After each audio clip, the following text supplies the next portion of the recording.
Voy a contar la historia de un pueblo de Nueva Guinea que me ha llamado la atención por su manera de vivir, su manera de sobrellevar la vida y cómo ha permanecido a través del tiempo con sus costumbres tan admirables. Entonces empieza de la siguiente manera. Hasta comienzos del siglo XX nada se sabía en los países occidentales sobre el pueblo Abelam, vivo ejemplo de una sociedad notable por su originalidad de su vida ritual y hábilmente organizada para la supervivencia. Con la penetración de los exploradores europeos en los tramos superiores del río Spic o Sepik, empezaron a filtrarse detalles relativos a las singulares tribus de esta región neoguineana, cuyas creaciones artísticas, como pinturas, objetos de artesanía, pueden hoy admirarse en museos de todo el mundo. Pese a vivir a solo 30 kilómetros al norte del caudaloso Sepik, los Abelam rechazan todavía el contacto con Occidente. Sus comerciantes y su sistema monetario responsable del profundo cambio experimentado por los pueblos costeros de la gran isla. La existencia de estas gentes sigue centrada en sus ritos y ceremonias tradicionales, tenidos por fundamento de su bienestar. Los Abelam suponen un curiosísimo ejemplo de cómo traducir en complicados ritos los instintos y las necesidades del ser humano. Así, su vida gira en torno al culto religioso de un tubérculo, el ñame. El propósito inmediato de esta religión es en apariencia sumamente simple. Todos los hombres de la tribu procuran cultivar un ñame mayor que los de sus competidores. Los ñames constituyen el principal alimento vegetal de los Abelam, quienes conocen cientos de variedades que seleccionan hábilmente, cultivando las especies más adecuadas a cada tipo de terreno en las amplias alturas o los amplios aluviales. Han tenido una especie resistente a las inundaciones, consiguiendo cubrir con ella gran parte de sus necesidades alimenticias. En la accidentada geografía del norte, los largos y delgados tubérculos que allá se obtienen son el núcleo de un culto sagrado. Una abundante cosecha de ñames requiere constantes cuidados. Y de allí la creación de un complicado procedimiento ritual en torno a su cultivo. Esta exigencia de la naturaleza, sumada a la fascinación que el prestigio y el poder ejercen sobre los componentes masculinos de este pueblo, forman la base de su religión. Los varones compiten sin descanso por los primeros puestos de su sociedad. Los grandes, denominación muy corriente entre los pueblos de Nueva Guinea, hombres de prestigio y organizadores de las actividades comunitarias, son objeto de los continuos embates de quienes pretenden desalojarlos de sus posiciones. Notables por su orgullo y agresividad, los Abelán están siempre dispuestos a tomar por insulto la conducta del prójimo. Sin embargo, la sociedad exige cierto comedimiento Y aunque en ocasiones estallan aparatosas trifulcas en algún poblado, rara vez llega la sangre al río. Las competiciones quedan sujetas a un estricto control, canalizándose hacia el culto del ñame. Estos tubérculos alcanzan tamaños increíbles, siendo su longitud media de 2,70 metros, aunque se han dado ejemplares hasta de 4 metros. Los ritos y tabúes de su cultivo muestran un inequívoco fundamento fatálico o fálico. Hasta mediados de este siglo los varones todavía se abstenían de comer carne y mantener contacto sexual con sus mujeres durante el periodo de 6 meses, desde la plantación hasta la cosecha del ñame. Solo quienes observaban el tabú tenían derecho a penetrar en la huerta especial, las huertas especiales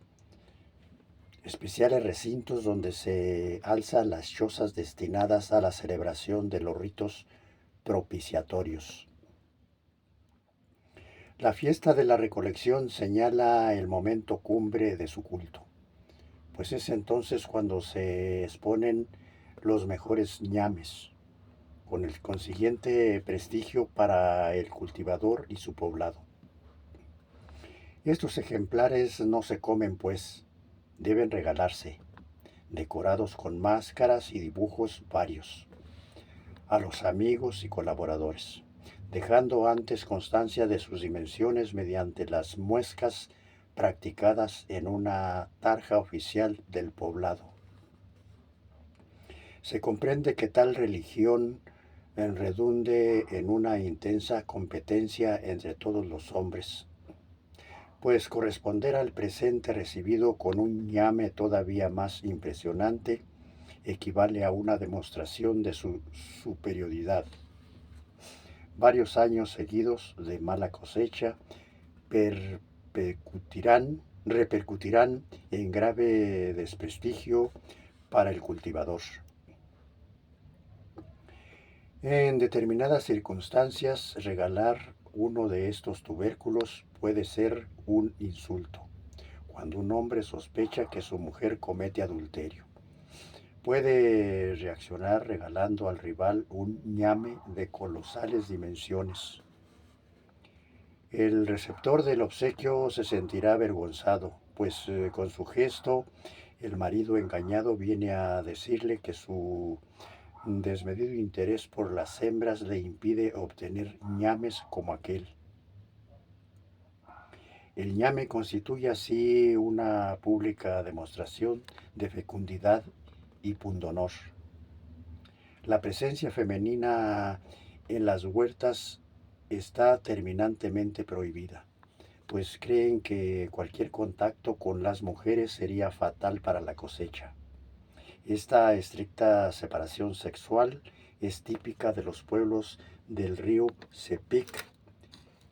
En realidad no se trata de una represión del elemento femenino, aunque las mujeres resultan algo modestas en comparación con sus exuberantes y agresivos compañeros, sino más bien de una complicada expresión ceremonial de las diferencias entre ambos sexos.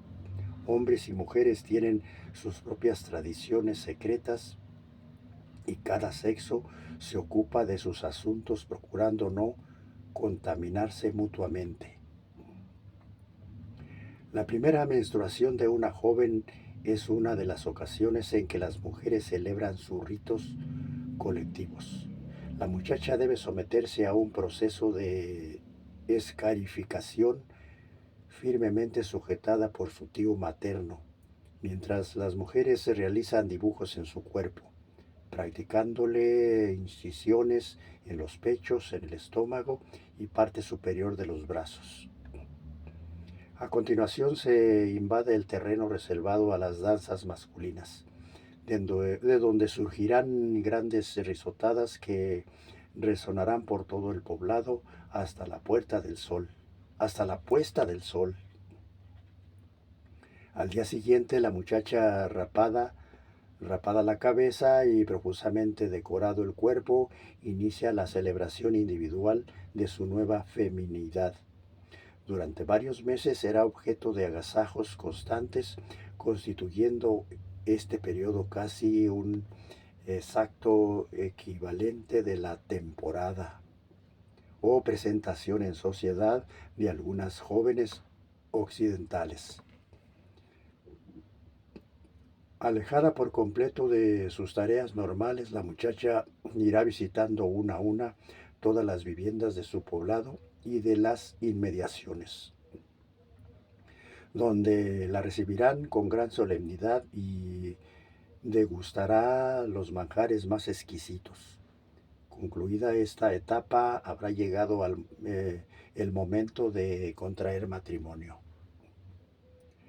Los muchachos tienen también sus ritos de iniciación bastante más complejos y prolongados, pues requieren varios meses de minuciosos preparativos, y para estas ceremonias se hace uso de los objetos tallados y decorados, símbolo de las creencias y los valores del pueblo Abelam, y expresivos de la relación entre el hombre y los espíritus. El escenario de estos actos de la zona reservada a las danzas colectivas, donde se alza la gran casa ceremonial. Superada las 7 primeras fases de la iniciación, todas ellas fingidas, eh, los Nekwalyu o espíritus del poblado se revelan a los jóvenes en el transcurso del octavo y último ritual, celebrado en el interior del gran edificio. El último de estos actos consiste en un desfile de los adultos disfrazados de espíritus y luciendo virtuosos y enormes tocados de plumas. A la división de la vida ceremonial entre los dos sexos corresponde una clara distribución de los quehaceres cotidianos. La familia, casi autosuficiente en lo económico, cultiva ñames, sagú y taros en un régimen de trabajo especializado. Aunque la tala de bosques y el trazado de cercas son tareas comúnmente a los hombres y mujeres, estas se responsabilizan de la producción de casi todos los alimentos de consumo diario. En tanto aquellos se dedican por entero al cultivo de los ñames ceremoniales y a la caza. La esposa realiza las funciones más directamente relacionadas con el hogar, además de cuidar las plantas, cría cerdos, recoge leña, guisa y se ocupa de los niños. Los Abelam ven en el matrimonio un intercambio similar y paralelo al que los cultivadores realizan con sus mejores ñames. Se trata de una relación que se intensifica de manera gradual, alcanzando su punto culminante con un nacimiento del primer hijo. Sin embargo, los protagonistas del intercambio no son los cónyuges, como pudiera pensarse, sino los parientes de las respectivas ramas paternas. La novia se presenta en casa del suegro llevando consigo varios ñames, a cambio de los cuales la familia del novio hace entrega de diversos obsequios.